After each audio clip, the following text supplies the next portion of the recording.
She was the mightiest ship ever built. 11 stories high with over 2,000 people on board.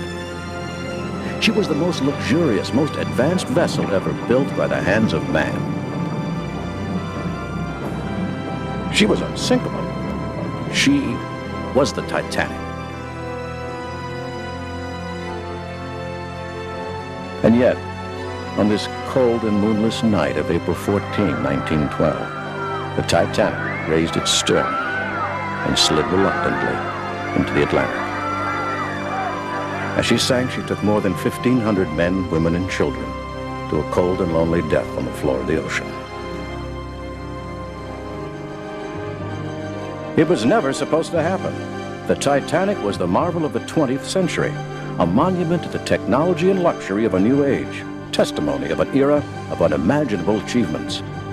The press had called her unsinkable, and yet, barely 4 days on her maiden voyage, she was no more. How could it happen? In fact,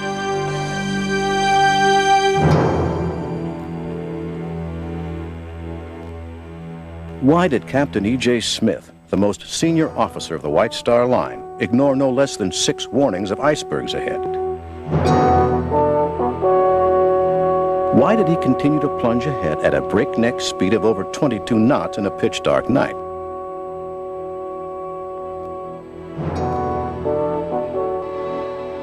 Why did the ship carry only 16 lifeboats, enough for less than half the passengers on board?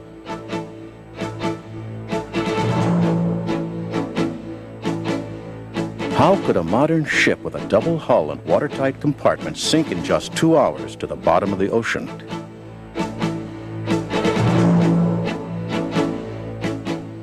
Why were half-empty lifeboats cast off, while hundreds of passengers still struggled to get off the ship?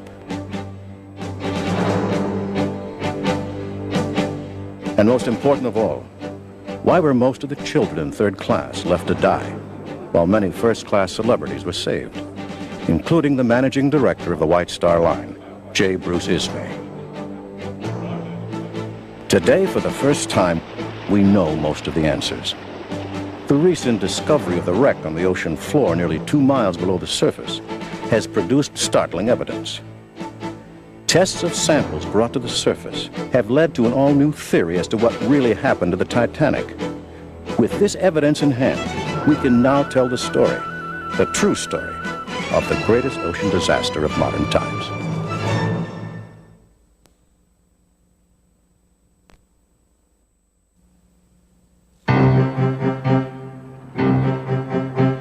At the beginning of the 20th century, it seemed as if the world had begun to move at a faster pace. The invention of electricity had changed everyday life forever. The invention of the automobile changed the cities once dominated by horses to one filled with private cars. Men had also begun to fly, from a few yards on a beach in North Carolina to the full length of the English Channel. Meanwhile, international trade was booming, sustained by an ever-expanding industrial capability.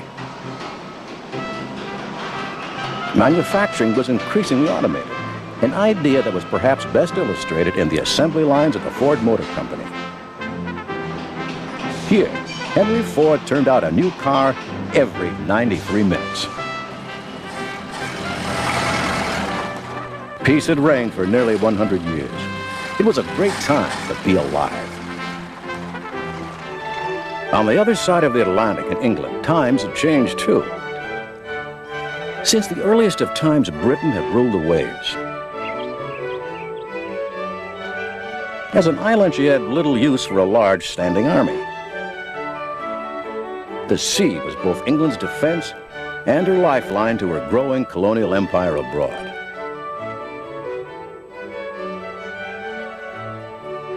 The center of Britain's naval might was Greenwich.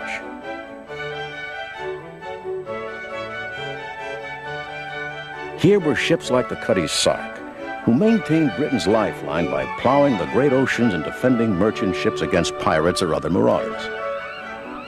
But ocean-going travel on large sailing ships was still a hazardous undertaking, and vessels routinely perished in the unpredictable weather conditions of the Atlantic. But the arrival of large metal-clad ships and steam-driven propulsion had changed all that. By 1890, ships had become so big that virtually everyone could afford to cross the Atlantic in relative comfort and safety, and nearly everyone did. Between 1900 and the start of World War I in 1914, more than 13 million people emigrated to the United States, mostly from Eastern and Southern Europe. More than 75% of these immigrants would pass through the harbor of New York. But for the shipping lines, there was little profit in carrying steerage passengers.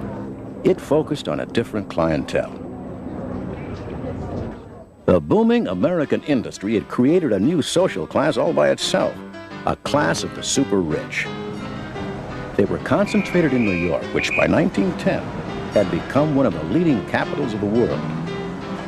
For these American tycoons, it became fashionable to travel to Europe at least once a year, if not for business, then certainly for a leisurely stay on the French Riviera or in Italy. By 1900, the first-class passenger had become the most coveted market of the international shipping trade. But he was a difficult customer to satisfy. The rich expected speed, comfort, and luxury. The German lines, always ready to beat the British on the high seas, moved quickly. The Hamburg American Line developed two luxurious new ships that cut deeply into the British market share. Cunard responded by launching a new class of its own, the Lusitania and the Mauretania.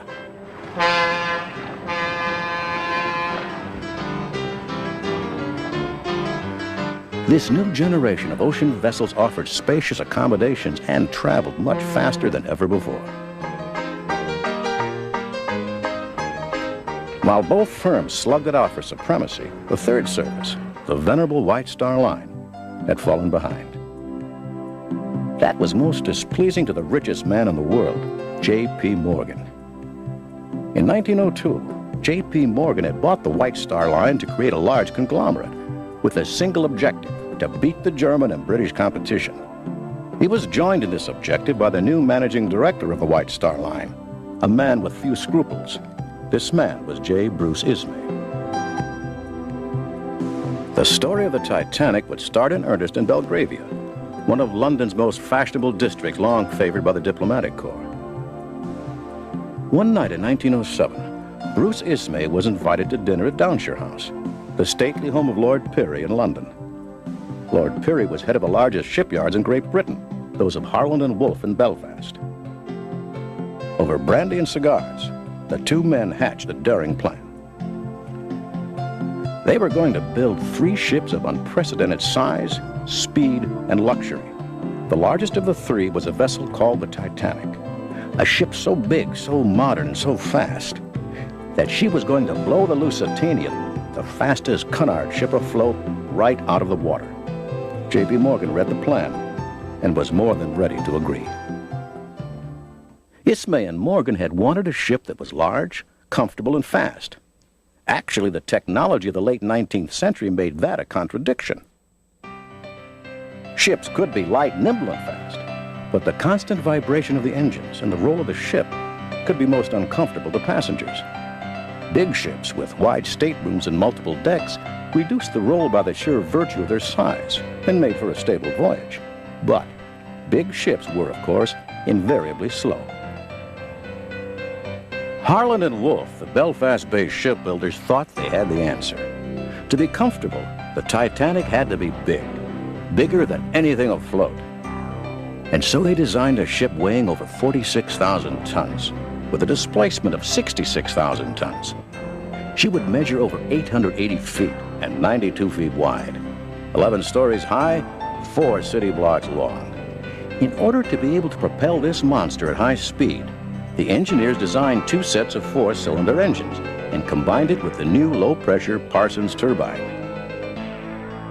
The net result of this ingenious construction was a propulsion system of 50,000 horsepower, capable of reaching a maximum speed of nearly 25 knots. To protect so vast a ship, It was given a double steel bottom, reinforced with concrete. The hull was deliberately divided in a series of watertight compartments, each separated by strong bulkheads that could be sealed off at the touch of a button. The theory was that if 1, 2, or even 3 of these compartments flooded as a result of a collision, the ship would still remain afloat. The bulkheads ran from the bottom to the 5th deck, the 4th deck in center. There the engineers stopped, thinking that they were high enough above the waterline. It proved to be a fatal mistake.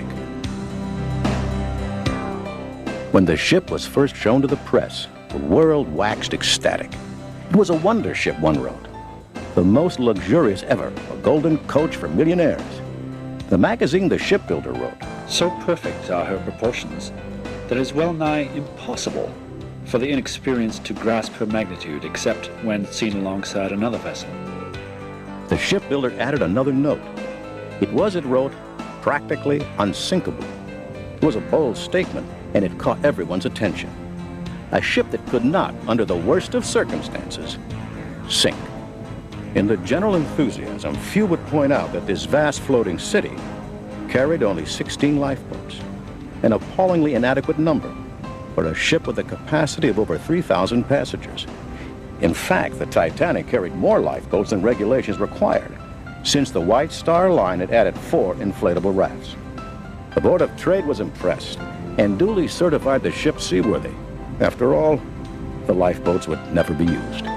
She was, as they said, unsinkable.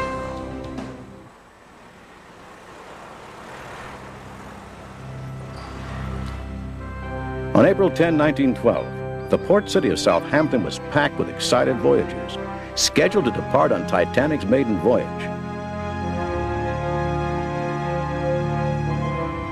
But the day had dawned under a bad omen. A coal strike was on, and it had led to an immediate shortage of coal. That was a particular problem for the huge furnaces of the Titanic, which consumed some 650 tons of coal per day. The White Star Line decided to cancel all other departures, including the scheduled trips of the Adriatic and the Oceanic. The company transferred the coal from these vessels to the Titanic. It also made the fateful decision to transfer the passengers and their luggage. These people were now rebooked in 2nd and 3rd class, since the accommodations on the other ships had been far less expensive.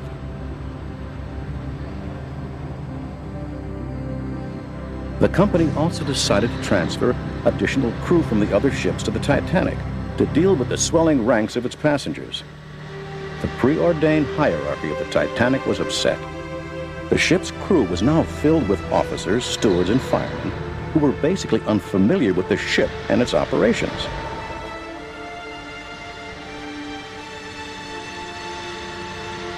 On April 10, 1912 in Southampton, Captain E.J. Smith, Commodore of the White Star Line, and one of the most respected men of his profession, inspected his ship for the last time.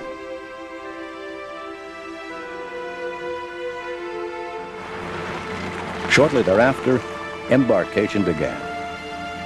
They arrived by taxi, a long stream of passengers, the beautiful people that held the world of 1912 in thrall.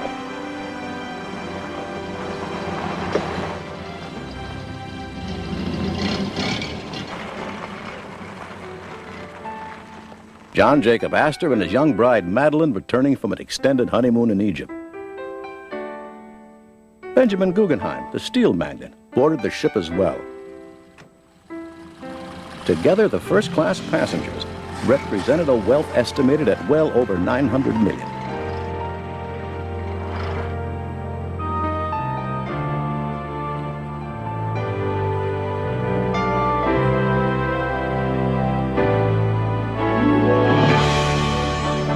Shortly before 12 noon, bells rang, and the huge funnel whistles of the Titanic boomed across the harbor. Then slowly the Titanic escaped from her berth. The huge engines came to life, the ship shuddered, and its 3 giant screws began to turn. All along the shore, crowds were cheering. As she moved, the huge displacement of her hull started to pull at ships moored nearby. One ship, the New York, pulled loose and drifted towards the Titanic. Captain Smith was on the bridge and saw it happen.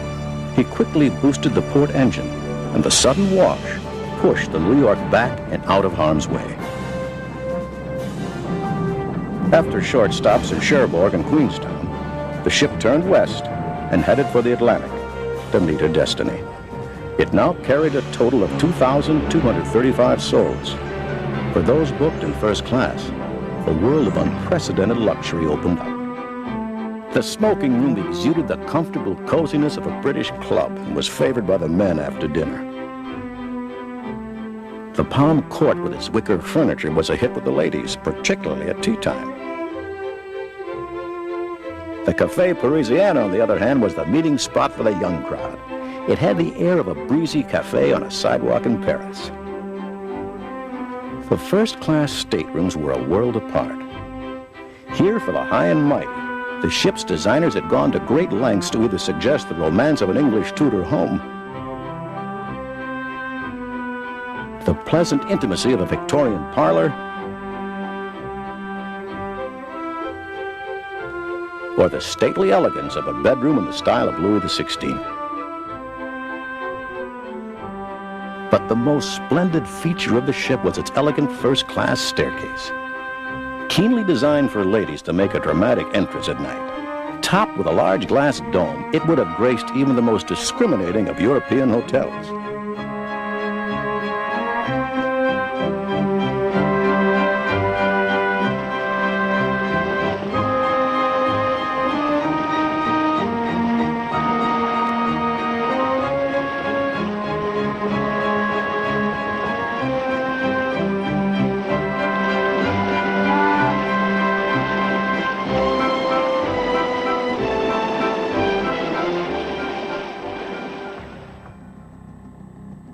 On Sunday, April 14th, the fifth day of the voyage, the Titanic was steaming east at an accelerating pace.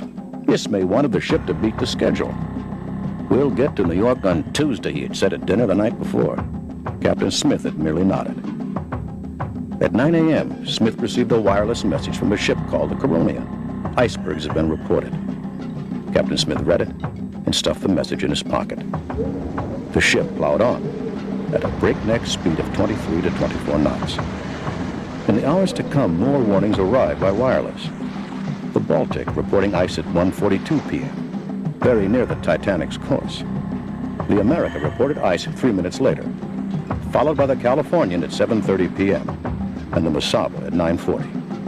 The Californian decided that the ice field was too hazardous to continue, and the captain ordered all engines stopped. Captain Smith still decided to proceed. Why? Had Smith been specifically ordered by Ismay to set a speed record?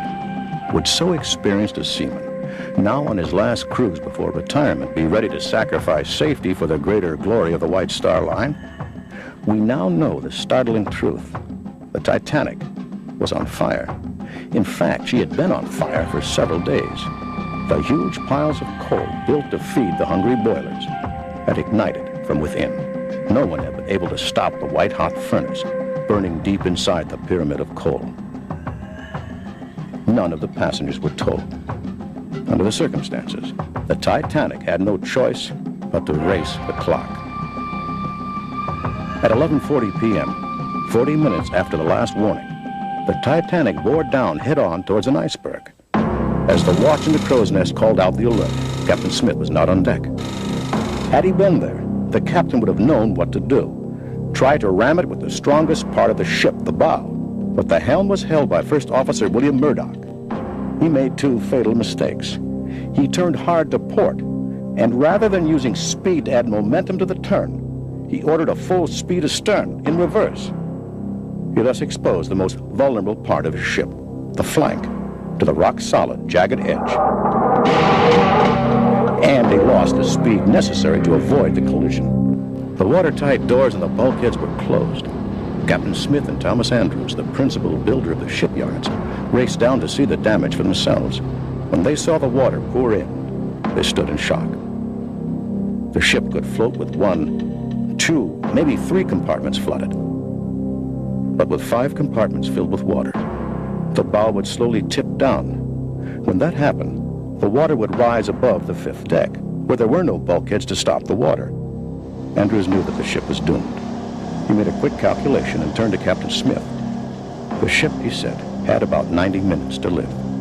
Captain Smith ordered the passengers to prepare to abandon ship and turned his thoughts to the lifeboats.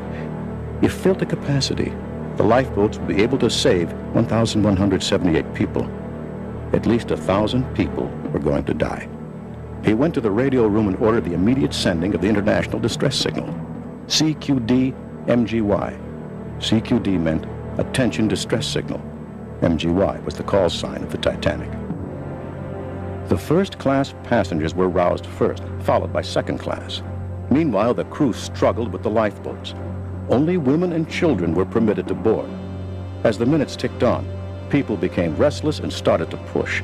In the confusion, the first lifeboats began to be lowered, but few were filled. Why? The reason is shockingly simple. The crew had never been trained in the use of the lifeboats. Worse, there had never been a drill for the passengers. The myth of the unsinkable ship had eliminated even the most elementary of safety precautions.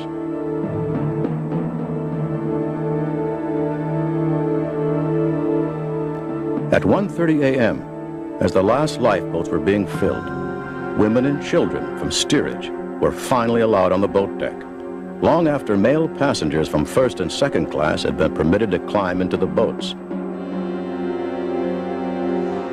Few would make it. There remained one major misfortune to complete the tragedy. There was a ship in plain view just on the horizon. At a distance of only 10 miles, the officers of the Californian could clearly see the Titanic.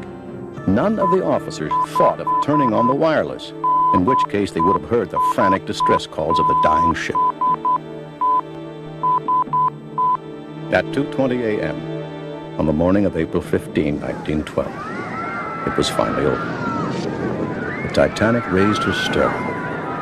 A massive roar filled the night as boilers, pianos, glass, and furniture broke loose and collided. Then slowly, the ship slid into the cold water of the Atlantic. As the morning dawned on the scene, the extent of the disaster became clear. There were only 12 lifeboats adrift. Many lifeboats were half empty. In all, 1,503 passengers and crew had perished. Of the passengers, those in third class were the most unfortunate. Less than 25% would survive. Only 69 men and 105 women were saved. They simply hadn't been given enough time to work their way up on deck and have a fair chance at a seat in a lifeboat. In second class, things were better for the women and children.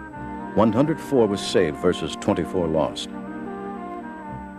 But only 11 men made it to the lifeboats.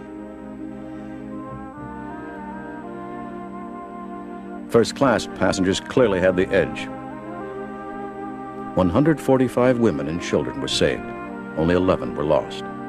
A third of all men were rescued as well. In sum, the rate of survival in each of the classes were as follows. In first class, 31% of the men were saved, 93% of the women and children. In second class, only 11% of the men made it, but 81% of women and children were rescued. Finally, in third class, 536 men, women, and children died. Statistically, chances were better for the crew than for third class. Of the total complement of 899 hands, 194 men and 20 women would find a spot in the lifeboats.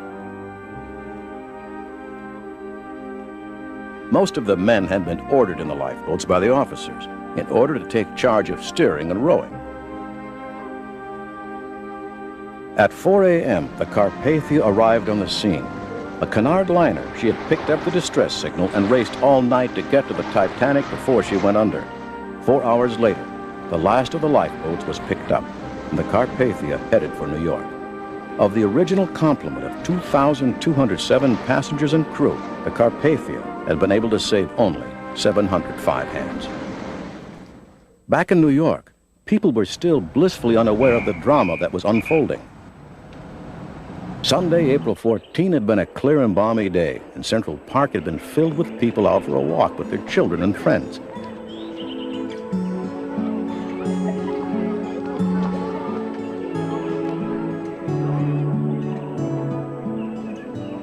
Down at the harbor, the berths of the White Star Line were abuzz with preparations for the first arrival of the Titanic. In Midtown Manhattan, meanwhile, the powerful wireless on top of the 18-story building of the New York Times was scanning the airwaves for news. Later that night, the wireless operator picked up a message from the relay station at Cape Race in Newfoundland. At 10:25 tonight, the White Star Line steamship Titanic called CQD to the Marconi station here and reported having struck an iceberg. The steamer said that immediate assistance was required. The New York Times decided on a risky gamble. With the few bits of information at hand, they tried to deduce what had happened, correctly as it turned out.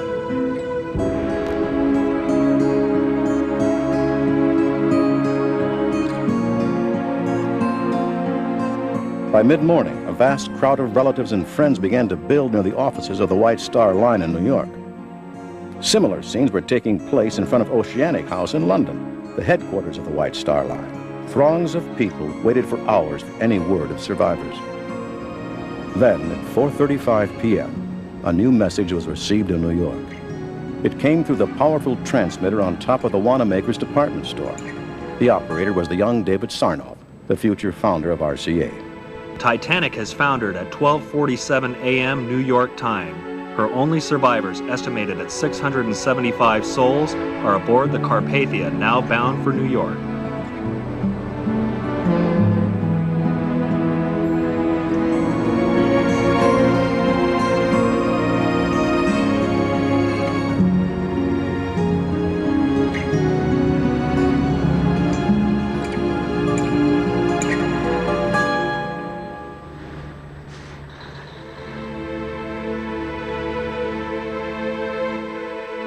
The news finally started to sink in. A terrible tragedy had happened, a disaster at sea that had put the high hopes of the modern era to shame. Over 1,500 innocent people had died a horrible death. Ocean-going travel was never going to be the same.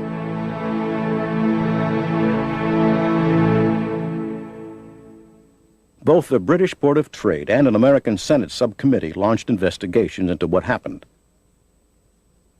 Their wrath was soon turned on J. Bruce Ismay, who had climbed into a lifeboat while countless women and children were still on deck. But the greatest scorn was reserved for Captain Stanley Lord of the Californian, who had been in a position to save the majority of Titanic's passengers. Apart from a villain, the press was also searching for a hero in this tragic story.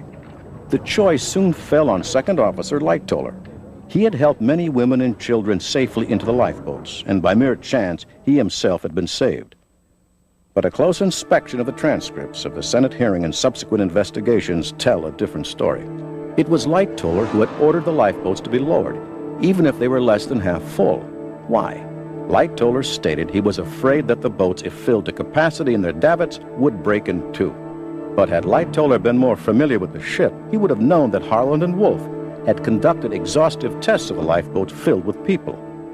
It had been his duty to know, and at the very least, the ship's officers should have conducted a drill with the passengers during the voyage.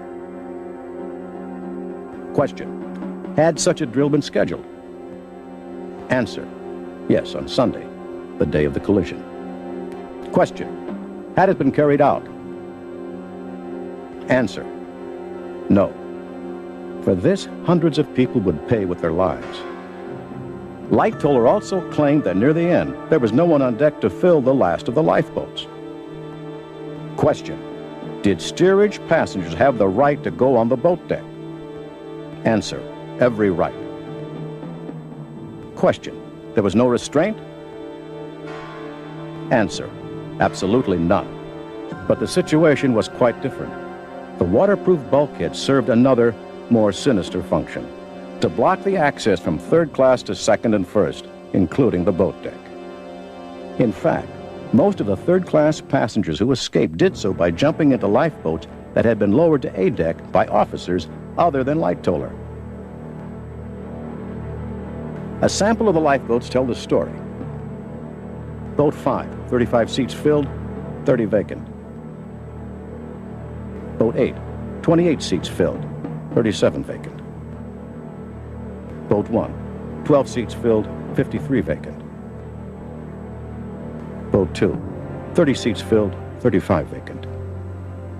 With these 4 boats alone, an additional 155 passengers could have been saved if it hadn't been for the inexperience of the crew. The investigations continued, but neither committee had the heart to accuse any individual or company of criminal conduct. The powerful influence of J.P. Morgan prevented any action against his interest in the White Star Line, and the British Board of Trade was anxious to avoid any negative impact on British shipping, and the suggestion that itself had been at fault by allowing an insufficient number of lifeboats on the ship. What remained for 73 long years was the public imagination. What had really happened to the ship after she sank? Was she still intact? Would there still be any bodies preserved in the icy temperatures of the ocean floor at a depth of nearly 2 miles?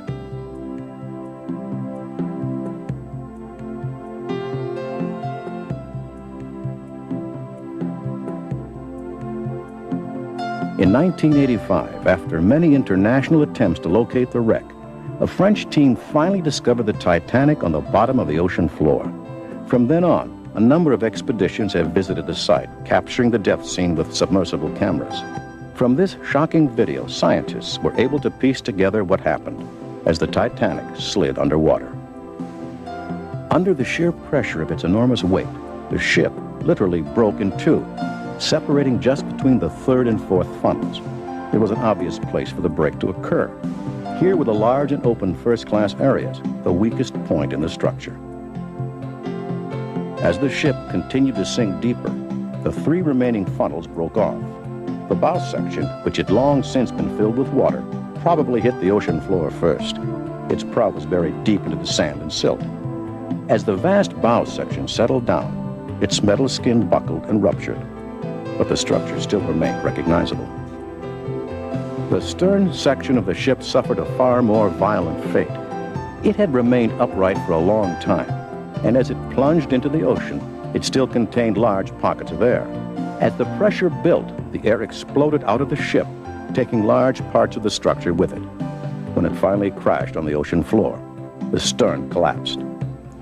But the most important discovery was made after close inspection of the starboard hull. It provided the final proof of what happened on the night of April 14, 1912. For 75 years, people had believed that the iceberg had torn a long 300-foot gash across the ship's metal plating. But the photographic evidence showed what really happened. As the large, submerged section of the iceberg pressed against the ship, the rivets began to pop. The plates buckled, and the ship's skin slowly gave way. Once the pressure built momentum, more and more rivets failed, and an increasing number of plates began to buckle. It was a cascade effect. This explains why the damage was so devastating, why in so short a time, a third of the ship's structure collapsed and doomed the vessel forever. As a result, there is today sufficient evidence to point to the cause of the great Titanic disaster. Cause number 1, a flawed design. With incomplete bulkheads, no searchlight on the bow, and far too few lifeboats for the passengers she carried. Cause number 2, poor discipline. Officers and crew unfamiliar with lifeboat capacity and drill procedures, and careless about the safety of steerage passengers. Cause number 3, extraordinary conditions. With a flat sea, therefore no breakers to signal icebergs. No moon and very cold temperatures for the time of the year. Cause number 4, carelessness. The ship was moving at far too great a speed through a minefield of ice floes, and none of the lookouts had binoculars, which could have given the Titanic a few extra precious seconds in response time. The mindset of an unsinkable ship had cursed the Titanic, her captain and her crew, and been a major cause of the horrific loss of life that was to follow.